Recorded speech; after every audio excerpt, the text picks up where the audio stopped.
मेरी बहू। उमा जी की बहू पिंकी को गप्पे मारने की बहुत आदत थी। वो जब भी किसी के बारे में बातें करती तो बड़े बड़े गप्पे फेंका करती। आसपास के सब लोगों को पता था कि पिंकी बहुत बड़ी गप्पोड़ीबाज है। लोग उसकी बात पर विश्वास नहीं किया करते थे, लेकिन हाँ, उसकी बातें सुन सुन कर हंसते बहुत थे। अरे बहू, पड़ोस वाली शर्मा जी है ना, उनकी बेटी का जन्मदिन है, तुम भी चली जाना। ठीक है मम्मी जी, ये तो बता दो गिफ्ट में लेकर क्या जाना है? अरे लेकर क्या जाना है, 250 का लिफाफा दे देना, बस काफी है। अरे मम्मी जी, अच्छा लगेगा क्या? पड़ोसी है हमारे, हमें कुछ बड़ा लेकर जाना चाहिए। अरे बहू, इतना काफी है। जानती हैं आप, मेरे मायके में जब पड़ोस में किसी की बर्थडे होती थी ना, तो मम्मी कुछ ना कुछ गोल्ड का ही देकर भेजती थी। पड़ोसी के बर्थडे में सोना? कैसी बातें करती हो? और नहीं तो क्या, आपकी तरह थोड़ी ना लिफाफा पकड़ा दिया। पिंकी शर्मा जी की बेटी के जन्मदिन में चली जाती है। अरे आज तो बड़ी सुंदर लग रही हो साड़ी में। जी मैं तो लहंगा पहनकर आने वाली थी, मम्मी जी नहीं मानी। अरे बेटा, बर्थडे पार्टी में तो साड़ी चल जाती है, मेरा मतलब कोई शादी थोड़ी ना है। कैसी बात कर रही हैं आप आंटी जी? मेरे मायके में तो छोटे छोटे फंक्शन भी हम लोग लहंगा बनवाते थे बुटीक से डिजाइन करवाकर, चाहे पड़ोस में किसी का जन्मदिन हो। मेरी मम्मी हमेशा बुटीक से नया लहंगा डिजाइन करवाती थी। मैंने तो ऐसा कहीं नहीं देखा। ये तो तुमने आज बड़े कमाल की बात बताई। अरे जाने दीजिए, कोई बात नहीं। और बताइए, आपकी बेटी नजर नहीं आ रही? अरे भाभी, मैं यहाँ हूँ। ये देखिए मेरा ड्रेस कैसा लग रहा है? ठीक ही है, मतलब बर्थडे के हिसाब से थोड़ा हल्का है ना। अरे भाभी, इतना सुंदर गाउन पहना है मैंने। मैं ना शादी से पहले अपने बर्थडे पर हमेशा जरी वाला लहंगा पहना करती थी। यही मैं तुम्हारी मम्मी को भी बता रही थी। इसके बाद केक काटने का प्रोग्राम शुरू होता है। सब लोग इकट्ठे हो जाते हैं। शर्मा जी की बेटी का केक देखकर पिंकी से रहा नहीं जाता। उसके अंदर का गपोड़ीबाज बाहर निकल कर आ जाता है। अरे इतना छोटा सा केक! अरे बेटा, मेहमानों के हिसाब से ही है, जितने लोग इतना बड़ा केक। आंटी जी, कम से कम 4 या 5 मंजिल वाला केक तो बनाना चाहिए था। आपकी बेटी का बर्थडे रोज रोज थोड़ी ना आता है। मेरे बर्थडे पर हमेशा पापा 4 केक बनवाते थे। सारे केक 4-4 मंजिल के होते थे। वहाँ पर सारे लोग उमा जी के मोहल्ले के ही थे और वो पिंकी के गप्पे मारने की आदत से अच्छी तरह वाकिफ थे, इसलिए सब लोग उसकी बात सुनकर हंसने लगे, लेकिन किसी ने पिंकी से कुछ नहीं कहा।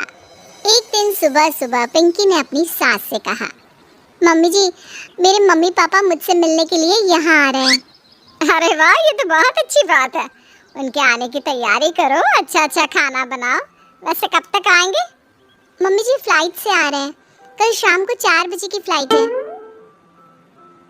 फ्लाइट? लेकिन बेटा, तेरा मायका तो यहाँ से 2 घंटे की दूरी पर है। तेरे मम्मी पापा फ्लाइट से कब से आने लगे? अरे मम्मी जी, आपको पता नहीं है, मेरे मम्मी पापा ना आधे घंटे की दूरी के लिए भी फ्लाइट का टिकट बुक करवाती है। अरे गप्पे थोड़े कम मारा करो बहू। कोई फ्लाइट से तब आएगा ना जब यहाँ पर एयरपोर्ट होगा। तुम्हारी मम्मी क्या उड़कर आएगी घर में? अरे हाँ मम्मी जी, मैं तो भूल ही गई थी। वो क्या ना, मेरे मम्मी पापा हमेशा फ्लाइट से ही ट्रैवल करते हैं, तो मेरे दिमाग से निकल गया था। अगले दिन पिंकी के मम्मी और पापा पिंकी से मिलने के लिए उसके घर आते हैं। आइए आइए जी, आपका बहुत बहुत स्वागत है। और समधन जी, हमारी बेटी की कोई शिकायत तो नहीं ना? ठीक से संभाल लिया है ना आपका घर? अरे मेरी बहू बहुत समझदार है, घर का काम बहुत अच्छे तरीके से करती है। बस थोड़ा ज्यादा बोलने की आदत है उसे, आपको परेशान करती होगी ना?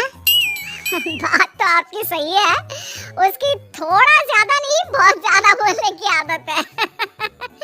लेकिन कोई बात नहीं, आपकी बेटी दिल की बहुत अच्छी है, बस थोड़ा बोलती ही तो ज्यादा है। पिंकी बेटा, इधर आओ, देखो तुम्हारे मम्मी पापा आए हैं। तुमने इनके लिए खाना तो बना लिया ना? वो क्या है ना मम्मी जी, आपसे एक बात कहनी थी। हाँ हाँ बोलो बहू, क्या बात है, डरने की कोई जरूरत नहीं। वो मम्मी जी, मैंने सोचा मम्मी पापा आए हैं तो खाना बाहर से मंगवा लेती हूँ। अरे कोई बात नहीं बेटा, वैसे भी तुम किचन में काम करने लग जाती तो अपने मम्मी पापा से बात कब करती। बहुत अच्छा किया। अब तुम अपने मम्मी पापा के साथ बैठकर आराम से बात करो, मैं अंदर जाती हूँ। शाम का वक्त, जैसे ही दरवाजे की घंटी बजी, 3-4 लोग हाथों में खाने के बहुत सारे पैकेट लेकर उमा जी के घर पहुंच गए। अरे भाई कौन है आप लोग? लगता है गलत पते पर आ गए।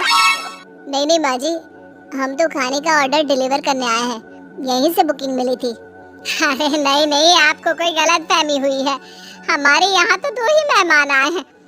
आपके हाथ के पैकेट देखकर लगता है इसमें 50 लोगों का खाना है। माँ जी आपने सही समझा, खाना तो इसमें 50 लोगों का ही है, क्योंकि हमें ऑर्डर यहीं से 50 लोगों का मिला है। अरे लेकिन इतना सारा खाना, कहीं मेरी बहू ने अपनी गप मारने की आदत के चलते ऐसा तो नहीं कर दिया? ये खाना आप रख लीजिए और हमें हमारे पैसे दे दीजिए। अच्छा वैसे कितने का बिल बना है? ज्यादा नहीं, बस 10,000 दे दीजिए। उन लोगों की बात सुनकर उमा जी पिंकी को आवाज देकर वहाँ बुलाती है। जैसे ही पिंकी वहाँ आती है, खुश होते हुए उन लोगों को वहाँ पर खाना रखने के लिए कहती है। अरे इतना सारा खाना क्यों मंगवाया बहू? अरे मम्मी जी, मैंने आपको बताया तो था, मम्मी पापा आए हैं तो मैं खाना बाहर से मंगवा रही हूँ। ये बात सही है बेटा, लेकिन 2 लोगों के लिए 50 लोगों का खाना? अरे मम्मी जी, कुछ कम पड़ जाए तो अच्छा थोड़ी ना लगता है, और मेरे मायके में तो ऐसा ही होता है, एक्स्ट्रा खाना मंगवाते हैं हम लोग। तभी पिंकी के मम्मी और पापा वहाँ पर आते हैं। अरे बेटा, एक्स्ट्रा खाना मंगवाने का मतलब ये थोड़ी ना होता है कि 2 लोगों के खाने के लिए 50 लोगों का खाना मंगवा लो। और बेटा, तुम्हारी गप मारने की आदत के चलते 10,000 का बिल आया है। तुम्हें नहीं लगता ये गलत है? देखो बहू, बढ़ा चढ़ाकर बातें करना अपनी जगह, लेकिन इतनी बड़ी बड़ी फेंकना भी गलत है ना। पहली बात तो इतने सारे पैसे लगे, और दूसरी बात खाना वेस्ट होगा। आप लोग ठीक कहते हैं, मैं आज के बाद अपनी इस आदत को कंट्रोल करने की कोशिश करूंगी और अब से गप थोड़ी कम मारा करूंगी। पिंकी की बात सुनकर सब लोग हंसने लगे।